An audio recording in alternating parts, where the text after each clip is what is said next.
On this week's MVFC First and Goal podcast, she's not the voice of a Valley school, but she reigns queen of the conference. I go behind the mic with the longtime commissioner of the Missouri Valley Conference, Patty Viverito. Patty, good morning. Welcome.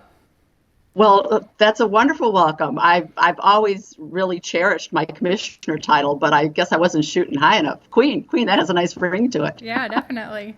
You became the first female FCS football commissioner back in 1985.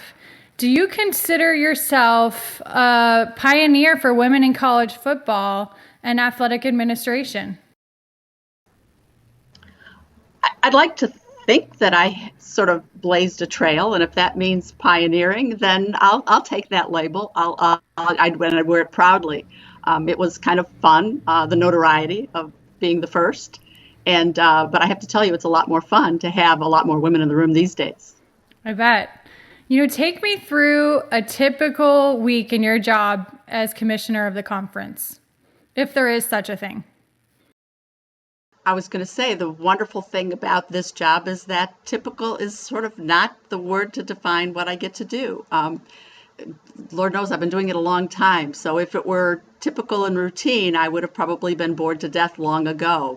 But because there are always new challenges and always new teams to cheer on, it's been a blast. And while some of the things are routine, the personalities and the people involved change with some regularity, and the challenges nationally are always evolving. And so there's always enough to keep me sort of engaged and interested. Early on, you worked in minor league baseball and as a salesperson for Procter and Gamble. How did you get started in the business, and did you always intend to get into athletic administration? No, my career path was somewhat unusual in that my undergraduate degree is in marketing. And my first job out of college was a sales rep for Procter & Gamble, as you noted. I had a sales territory in northern Indiana and sold paper products for the company. And I sort of glibly say that I decided pretty quickly into that stint that there had to be more to life than selling toilet paper. And so I decided, again, pretty early on in that stint that I wanted to go back to school and figure out another path. Coincidentally, Title IX had passed and gone into effect about the same time that I was sort of struggling with what to do next with my career. And so I decided that women's sports was something that I had never had an opportunity as an undergraduate or even really in my youth. I was a pre-Title IX baby for sure, without opportunities. But I took up tennis and I took up skiing, and I learned a lot about myself from even that casual participation in sport. And I decided that I was going to go back and get a degree in sport management and dedicate my career to marketing women's opportunities. And of course, that started that way, but then I ended up as commissioner of a football league as well. You've no doubt had other job opportunities come about through the years, but what about the Missouri Valley Conference in particular and your current role has been the right fit for 32 years? And do you attribute that continuity with part of the reason that the conference has had such success? Gosh, those are two really different questions. Let me start with the first and say that part of the reason for staying with it this long has been professional, but some of it is personal. I met my husband-to-be in graduate school, and so we had two sports careers that we were trying to manage. And I moved to the job in minor league baseball to be with him and in Virginia. And the deal was, if I didn't find a job I liked in sports there, the next move would be mine. It only lasted a year. I was not enamored with minor league baseball. And true to his word, he was the trailing spouse when I came to St. Louis in 1982 to take the Gateway Collegiate Athletic Conference Commissioner's job, which was a women's sports conference. And he found a job in sports. And so we decided that we'd each made a move. and the next move that either of us might pursue had to be good enough for the other person to retire. So that's pretty hard bar, and neither of us ever reached it, so we're still here. Good for you. You know, besides your role as the football commissioner, you're also in your 25th year as the senior associate commissioner for the Missouri Valley Conference, which includes all the other sports. What are your day-to-day roles in that duty? Well, I think I'd probably describe myself as sort of like chief of staff.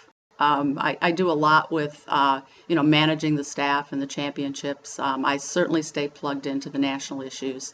But mostly I work with all the constituent groups from the President's Council, all the coaches groups, and of course our athletic directors, senior women administrators, and our faculty reps. So lots of different constituency groups to communicate with and to work with strategically. And so I get involved in all of those things. You know, I'm curious, you've been around the league obviously for a while. Have you ever seen as much parity as there is this year in the Valley? I say that every year. I remember back in the first year that Youngstown State was a member, and they had great success nationally. And the first year in the league, they finished third in our conference, and then went on to win the national championship. So, my tagline then was, this league was about it was so strong that it was much easier to win the national championship than it was to win the league. And so it's been a very deep, strong league for a very long time. That was back in 1997. But I'm not sure I've ever seen anything like we have this year in terms of the depth of the league. Talk about no weeks off. Sometimes I feel sorry for our coaches. Yeah, no doubt. The Missouri Valley Football Conference is considered, nationally the premier FCS conference in the country. And so what are your visions for the future of the conference, and how does expansion fit into that? Of course, UND's rumored to be a possible future member. Wichita State is exploring potentially bringing back football. In your mind, what makes a good potential candidate to join the Valley? Well, before we talk about membership, it's probably important to talk about sort of the strategic vision of our league. Our presidents have really guided this league for decades, and they've been very clear and a pretty simple vision statement, which is that we are going to be nationally competitive at whatever level of football is the top level that the NCAA sponsors. So we know that there's a bowl system out there, and we don't envy that. We don't want to be part of it. We love the playoffs. We love naming a championship, winning it on the field, and when we've been a really big part of that. So our goal is to help and resource our institutions to be nationally competitive at that level. However it's defined, whatever you call it, however many scholarships, doesn't matter. That's our niche. That's where we belong. That's where we want to be nationally known. So any conversation about membership would have to support that vision, support that mission. There have been conversations about North Dakota that have been quite public, just in recent days. There have been conversations. Those have been largely driven by the fact that they are interested in all sports participation in the Summit League, which doesn't sponsor football. So they can't make that happen unless they find a home for football. Not too coincidentally, 4 of our football members are also members of the Summit League, and so they've asked us to entertain those conversations, and we're in those discussions pretty early in the process to be able to speculate where they might go. Yeah. Do you have a time limit at all as far as a number of years that you would consider adding a new member? That would all be part of the expectation. One of the things that I'm especially proud of for this league is the stability. I will tell you that in FCS, migration to FC, from the FCS level to the FBS level is pretty common, and almost an affliction for almost every other league. We really haven't had defections. The one charter member that left was Eastern Illinois, and they left because they took all of their sports to the Ohio Valley and had to take football. as part of that package. Other than that, we've been very stable and have added great teams along the way. First with Youngstown State, again back in 1997, and then in more recent years with 3 of the Dakota schools. And they've been great members, and they've really raised the bar when you're able to claim the 5-time defending national champ. There's a lot of bragging rights. There's a lot of bragging rights involved. Yeah, that move looks genius now, certainly. Yeah, I'll take all the credit, sure. You should. The Big Ten is no longer scheduling FCS opponents. They put a ban on it. How concerned are you that other Power 5 conferences will follow suit in the future? And what solution do you see for this issue? Well, first of all, I still harbor hope that the Big Ten will come to their senses Yeah. and back off on that prohibition. I certainly understand when they suggest that those teams that are trying to vie for a place in the college football playoffs, that they need to be very careful about their scheduling and schedule at the highest level. That may be well and good, but to have a ban on FCS competition across all of their teams seems foolhardy, because I think that our competition, what we present, is not only very competitive, and we have 4 FBS wins this year, including a couple against Big Ten schools and a Big 12 school. So I think that we're not just competitive, but we also bring fans, because we're in this geographic footprint. It makes sense. North Dakota State will travel with thousands of fans and buy thousands of tickets, as opposed to, what would competition against New Mexico State do for you? And you couple that with what they have to pay in a guarantee for an FCS team versus a lower level FBS team. It's 2 or 3 times the cost. So there seem to be a lot of things in play that don't make sense with that decision, though we have to respect it. But I can tell you that up until this point in time, none of the other Power 5 conferences have followed suit, probably because of the reasons that I just stated. It's good competition. It's local rivalry that can be established. Well, not necessarily a rivalry established, but fan interest in a lower level team that has some local interest, as opposed to just bringing in somebody to beat up, cupcakes, if you will. And it is not as costly. So I think there's a lot of good reasons. And quite frankly, our teams love those games. And not just because we win our fair share of them. Well, speaking of winning the fair share of them, I was going to ask you, and this may seem like an obvious question, do you think that some of the decision the Big Ten made in establishing that ban has to do with the success the Missouri Valley has had against Big Ten teams, especially as of late? Oh, I probably would love to claim that as a motivating factor, but I don't think that's it. I think it was television partners saying that they wanted to establish sort of minimum standards for what their broadcast opportunities would look like.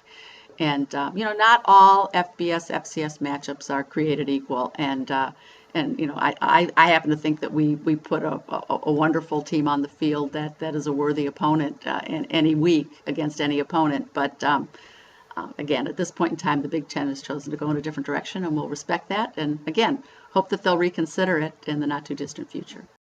Yeah. Last year, the Valley signed a long-term agreement with ESPN3.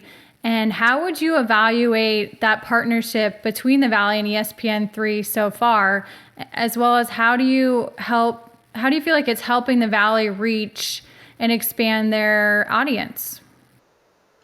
It's been a remarkable addition to our visibility, our credibility, really our success.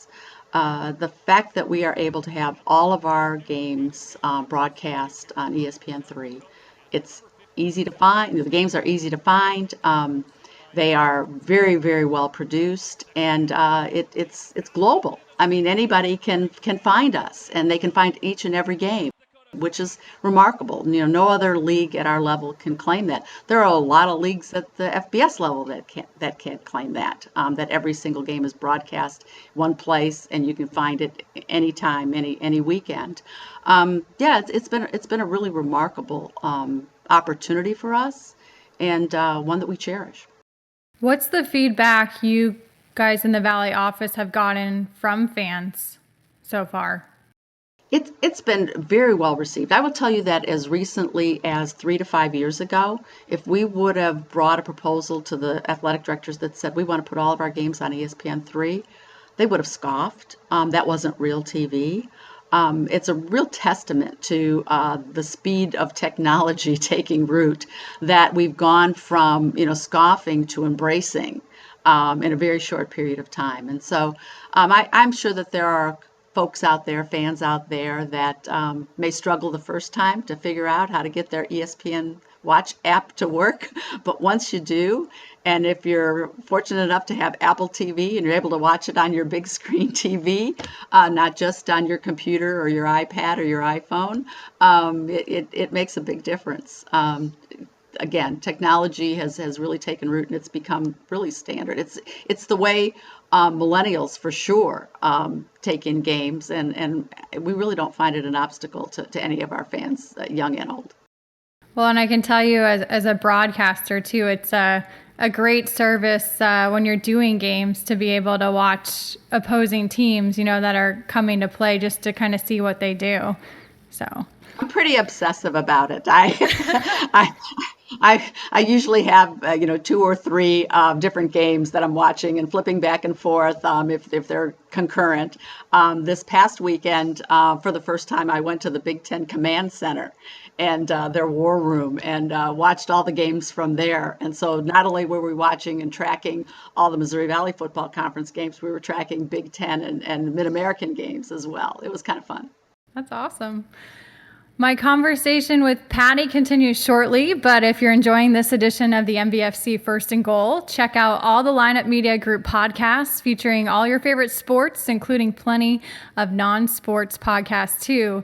Now back to the show. Patty, you've worked with some well-known and very successful coaches over the years. Jim Tressel at Youngstown State comes to mind, Jack Harbaugh, who was at Western Kentucky. You worked with Jim Harbaugh when he was at San Diego, who's now coaching at Michigan, plus several Hall of Fame worthy basketball and volleyball coaches. What stands out about that group, and what did you learn from them? Wow, that's a great question. My working with great national caliber, world-class coaches dates back to my days when I was working at the University of Texas. And Jody Conrad, who longtime women's basketball coach there, was probably the first coach of that stature that I worked with. And I'll never forget, she did an interview with a local newspaper at one time, and they asked her, what separated a good coach, a great coach from a good coach. And she didn't hesitate for a minute, and she said, tunnel vision and questionable intelligence. I always thought that was a funny, but there's some truth in that, it takes a single-mindedness and a determination and a vision that's rare. And all the people that you named had that, and they had it in a big way. And the tunnel vision part of it, while it sounds like a negative, I mean, you really have to be so focused and so committed. And there's always challenges along the way, and you have to have total faith in what you're doing. And I've witnessed that, and I've been inspired by it. You briefly mentioned your husband, Frank, earlier in the interview, Frank Viverito, who's the president and executive director of the St. Louis Sports Commission. What is it like being married to someone who shares the same passion for sports as you? And how have you both managed, having high-profile jobs and a successful marriage? That's a really good question. I think it really helps a lot when you have a spouse who understands what you do. And it's really special when that spouse not only understands but supports in a huge way. I already mentioned that, he left a very good job as the marketing director at Old Dominion, to follow my career path here in St. Louis, with the Gateway and now the Missouri Valley Football Conference. And so couldn't have done it without him. I'll tell one funny story. You said that, you mentioned that I've been in this job a long time and perhaps other opportunities have come along. I really haven't searched for jobs, but one of the interviews I did take was for the Big 12 job when the Big 12 was formed. And one of my letters of reference was my husband, Frank. And he said all these glowing things about me, and professionally. And then he said, "Heck, I thought so much of her, I married her." So, That's and great. that's really been how we've sort of managed our relationship. It's been easy to support each other because we really do have a full understanding of what we're going through. I was really excited to learn one of your hobbies is flying trapeze. Um, and your son, Matt, as your coach, is just so unusual. How did you get interested in that in the first place? And what is the adrenaline rush like? Well, let's talk a little bit about Matt because he's a unique kid in a lot of ways, and inspiring in his own right. When he was 6 years old, he asked his dad if he was a disgrace to the family because he didn't like sports. Being in a sports family. And it turns out he's by far the best athlete in our family. And he never really liked to compete, but he figured out pretty early on in his life that he liked to perform. And so he joined a youth circus troupe when he was 10 years old. So he's been doing this his whole life. When it came time to pick a college, he went to Florida State because Okay. they have a circus club there, a long-standing 60-year plus tradition. And he learned how to do the flying trapeze. But because he'd already been affiliated with this youth circus troupe that had him performing annually with world-class circus performers. We're talking about the Flying Melindas, that caliber of circus. He got to know a couple of trapeze families, one of them being the Flying Pages. They're a Cuban American fifth generation troupe. And when he graduated from Florida State and was an accomplished trapeze artist, they took him on. And so he performed professionally for a couple of years, learned the triple somersault. I mean, he's a world class flyer. Did that for a couple of years and Wow. decided that it's hard. Circus life is hard, especially if you're not born into it. And so he's been running a trapeze rig here in St. Louis for the last 3 years. And he jokingly said to me, there has to be some reverse genetics involved here if I can do this. And Lord knows it's not Dad. So I think I'm getting it from you, Mom. And so he convinced me to come out. And so it's a great workout. It's a lot of fun. And he's a great coach. So, when you did it for the first time, I mean, were you nervous? Was it really Terrified. hard? Terrified. Yeah. The hardest part is climbing the 25-foot ladder. And then the first time you step off of the platform that's, way up there, you feel like you're stepping off the side of a building. But it's safe. There's a net. You're on safety lines, and they make it, the coaches make it easy. And my son made sure that I felt safe. And so do you still do it sometimes? Yeah, it's the rig is outdoors, so it's seasonal. So they shut Okay. down a couple weeks ago. But yeah, when I'm in town, I try to go at least once a week. That's amazing. That really takes that saying that the things we do for our kids to an extreme level, right? No, I do it for me. It's great. It's real evidence that you can teach old dogs new tricks. Yeah. You were inducted into the Missouri Sports Hall of Fame in 2014. What does that honor mean to you? Um, pretty special, very unexpected, really. Because I haven't set any records. I'm not an accomplished athlete. I'm just a pretty good administrator, and I guess there's something to be said for longevity to be recognized. So I'll take it at that, and I'll be grateful for it. Yeah. You've worked on countless NCAA and athletic committees over the years, including serving as the tournament director for the women's Final Four in 2001 and 2009. Of all the national committees you've been a part of, what has been the most rewarding work you've done?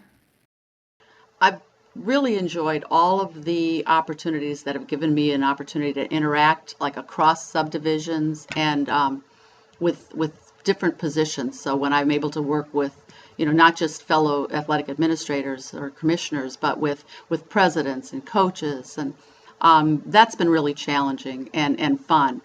But when it comes to what's been the most rewarding, that 2001 Women's Final Four was magical. It was the first time we'd hosted a national championship here in St. Louis, had an opportunity to put together a local organizing committee that was just amazing. And then, of course, the feather in the cap of it all was when, then Southwest Missouri State, Missouri State made it to the Final Four, led by Jackie Stiles. It was a pretty magical experience and very rewarding. Yeah, I bet. You touched on this too, and very early on in our interview. There are now 9 female commissioners out of 32 Division I jobs, including Conference USA's Judy McLeod, who became the first female FBS commissioner last year. When you walk into a conference room now and you sit at the table and see so many women, how proud does that make you? It makes me proud, and it makes me comfortable in a way that's really important for college sports.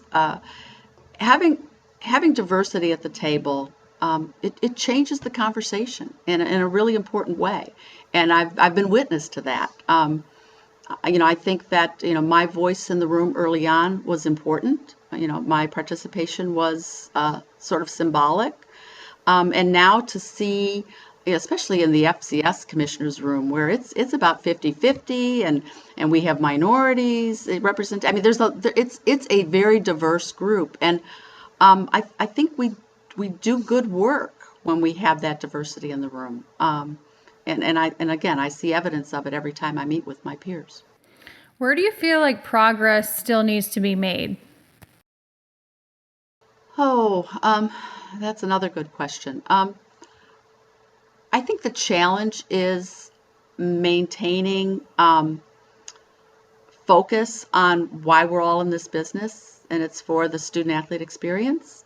And we can get all caught up in, the television ratings and the revenue streams and the product on the field. And I think it's really important at the most basic level to remember why we're in this business and why we all have wonderful jobs.